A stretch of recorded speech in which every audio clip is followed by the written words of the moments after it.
Hello, everyone. I was actually going to start this one.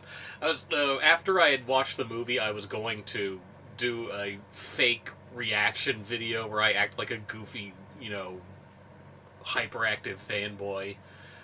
But I decided against it because I have some dignity. I mean, it's kind of hard for you to believe, probably, but yeah, I do have some dignity. But yes, I did see the new Star Wars movie, and that's what I was. That was my main task of the day, was going to see that film, and really, I have one phrase to say, and that is Laura Dern with purple anime girl hair. And if that doesn't sell you on this movie, I don't know what will. Yeah, but really, what do I really think about this movie? It was good. I thought it was good. It was a good. It did everything that I wanted a Star Wars movie to do. But the main thing about this film is Mark Hamill. I mean, he just owns this film.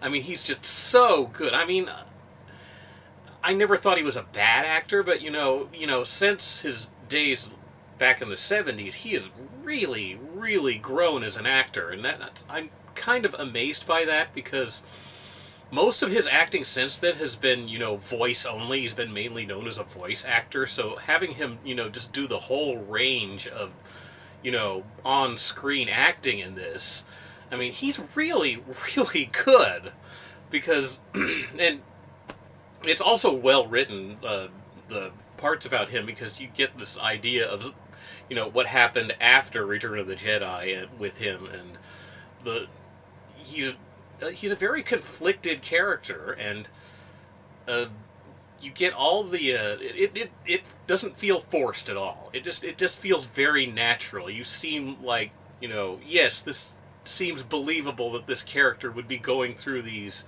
conflicts and this inner uh, this inner I want to find another word for conflict, but I don't have my thesaurus out with me, so forgive me if I repeat myself.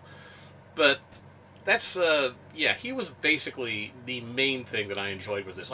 The cast was good all around. Don't get me wrong.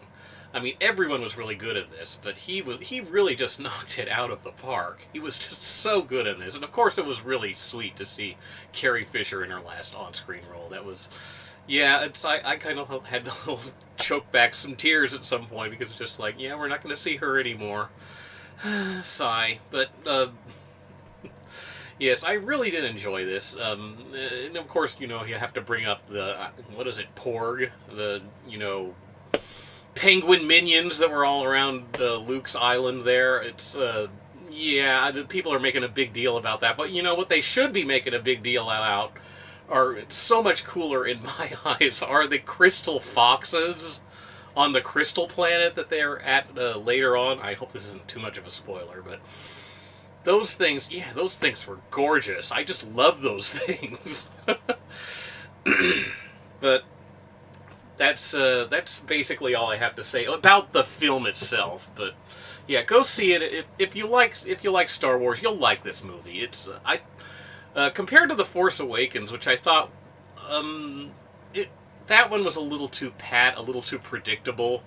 This one, it's not super revolutionary or anything, but I thought that they stepped up their game really well with this, and it's a much better film than The Force Awakens, which I did enjoy. It's not bad. It's just that was sort of medium popcorn entertainment. Well, this is superior popcorn entertainment. It's so yeah, they. And I guess there's one more left in this trilogy, so let's hope that one is. Let's hope it's a little more like Empire Strikes Back and less like Return of the Jedi, which I loved when I was 13, but nowadays I don't dislike it.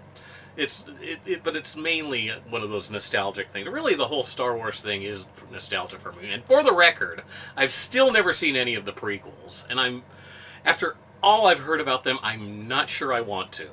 But yeah, now that's all I have to say about Star Wars the film. But I took some notes here, and that is the trailers I got, and I got like 7 trailers before the main feature, and I put this on here because I was actually kind of impressed by a lot of what I saw. Well, first of all was the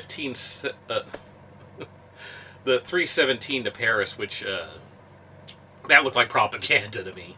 And that one's from Carmel's finest, Clint Eastwood.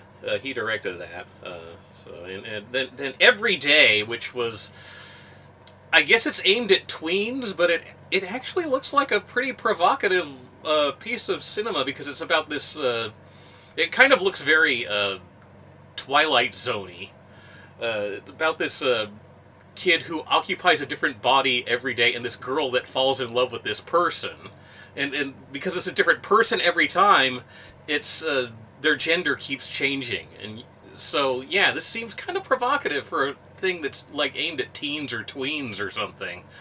But I'd be kind of interested in seeing. It's not the sort of thing I'm generally interested in, but I'd kind of be interested in seeing how this develops because it looked kind of provocative to me, and I'm also kind of interested in seeing how they can manage to get this out to feature length because it looks like an episode of The Twilight Zone or something. Or, well, of course, you know, they kind of did something like that with Quantum Leap, only they did it over the entire course of a series and there wasn't this love angle to it. But yeah, an Early Man, another moment where I got kind of choked up because it's from Aardvark Animation, and I of course know about that thing where the entire studio and all the stuff was burned down. So just seeing those character designs again just like made me go, ah, they're back.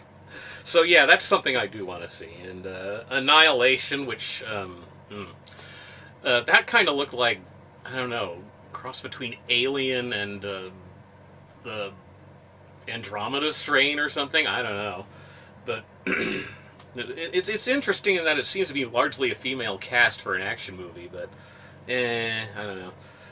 A Wrinkle in Time, which I'd actually seen before. Someone recommended that I look at the trailer to that, and I just went onto YouTube and watched it. And I don't know if it was the exact same trailer, but it looked very similar. I mean, it has a very distinctive look about it. And I should probably go and read that book because that would almost be something that I would be interested in, because I actually, when I was, you know, in junior high and high school, I was interested in reading that book, but every time I went to the library, it was checked out. It was very popular, so I never got around to reading it for that reason, mainly. And now, because, you know, it's young readers, and I'm kind of a grown person, but, you know, just I'd kind of be interested in reading it just to see what I missed out on, and because the film looks interesting, and the story always seemed interesting to me anyway, so. And Jurassic World, which, you know, just looks like vanilla popcorn entertainment, which kind of, I guess the Jurassic Park movies have kind of grown off me anyway. And, yeah, and the latest Marvel superhero thing, which I totally don't care about. But anyway, that's all we have for now, so see you around. What can you get a Woody for Christmas when he already owns a comb?